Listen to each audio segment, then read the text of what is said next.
ആ ഇവിടെ നിർത്തിയേക്ക്.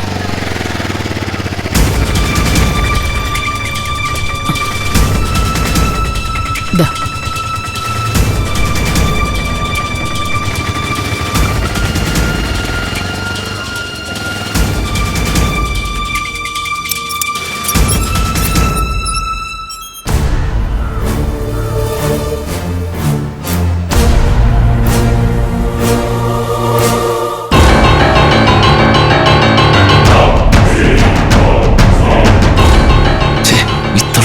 പുറത്തിറങ്ങി ചായ. അവനിവിടെ ഉണ്ടല്ലോ. അമ്മേ,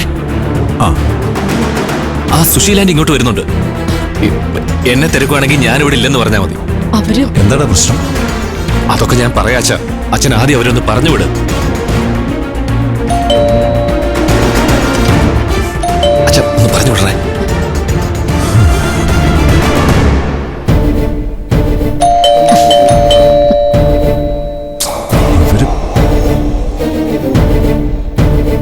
നീ വന്നേ.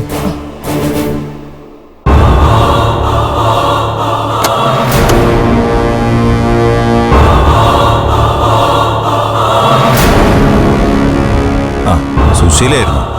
എന്താ സുശീലേ, തന്റെ അസുഖമൊക്കെ ഭേദമായോ? ശരിയാണല്ലോ, സുശീലേച്ചി ICUവിൽ നിന്ന് നേരെ ഇങ്ങോട്ട് വരുവാണോ? പരിഹസിച്ചതാണെന്ന് മനസ്സിലായി. അതെ, ഞാൻ നേരെ ഇങ്ങോട്ട് തന്നെയാ വന്നത്. എന്നെ ICUവിൽ കിടത്തിയ നിങ്ങളുടെ പുന്നാര മോനെ കാണാൻ. എവിടെ അവൻ? എനിക്ക് വലിയ വാഗ്ദാനങ്ങൾ തന്നിട്ട് അവനിപ്പോ വിളിച്ചിട്ട് ഫോൺ പോലും എടുക്കുന്നില്ല. ഞാൻ അവനെ കണ്ടിട്ടേ പോകുന്നുള്ളൂ. എവിടെ അവൻ? വെപ്രാളം കാട്ടാതെ സുശീലേ, അതിന് ഗോകുലകത്തുണ്ടെങ്കിലല്ലേ നിനക്ക് കാണാൻ പറ്റൂ. അവൻ രാവിലെ ജിമ്മിൽ പോയിരിക്കുക. ഇനി വർക്കൗട്ടും കളിയൊക്കെ കഴിഞ്ഞ് ഏതാണ്ട് ഒരു 10-11 മണിയാവും വരാൻ. കള്ളം പറയല്ലേ സച്ചി സാറേ. അവനെ നിങ്ങൾക്ക് ഒറ്റ ദിവസം ഒളിപ്പിക്കാൻ പറ്റൂ.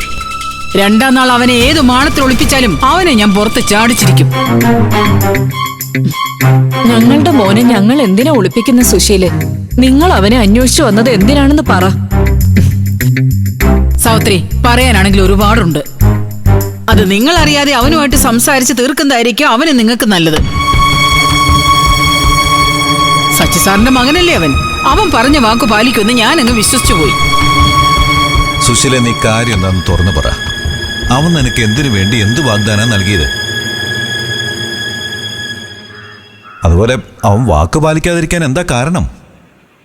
ഈ കാര്യങ്ങളൊക്കെ അറിഞ്ഞാലല്ലേ തന്റെ പ്രതിഷേധത്തിന് ഞങ്ങൾക്ക് എന്തെങ്കിലും മറുപടി തരാൻ പറ്റൂ.